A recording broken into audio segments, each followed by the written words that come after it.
Peter Dutton, figur sentral dalam politik Australia, mengalami kekalahan signifikan pada pemilihan umum terakhir.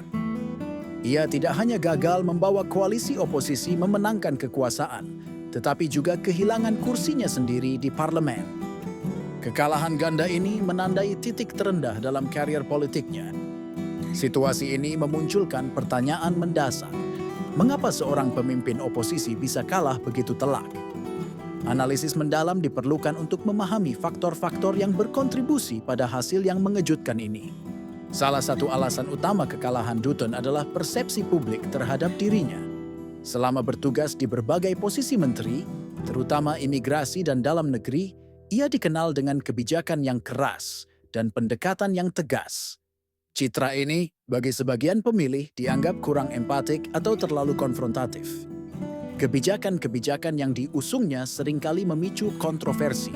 Sikapnya terhadap isu-isu seperti perubahan iklim, hak asasi manusia, dan imigrasi, meskipun didukung basis konservatifnya, justru menjauhkan pemilih moderat dan independen.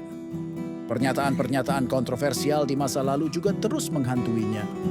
Komentar-komentar yang dianggap tidak sensitif atau ekstrim seringkali diangkat kembali oleh lawan politik dan media, memperkuat citra negatif di mata publik luas. Rasa takut atau keengganan pemilih untuk memilih Dutton berakar pada kombinasi faktor-faktor tersebut.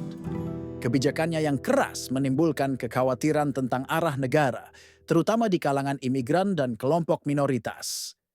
Citra publiknya yang kaku dan kurang disukai membuat banyak pemilih merasa sulit untuk terhubung dengannya secara personal. Politik modern seringkali menuntut pemimpin yang tidak hanya kompeten, tetapi juga disukai dan dipercaya.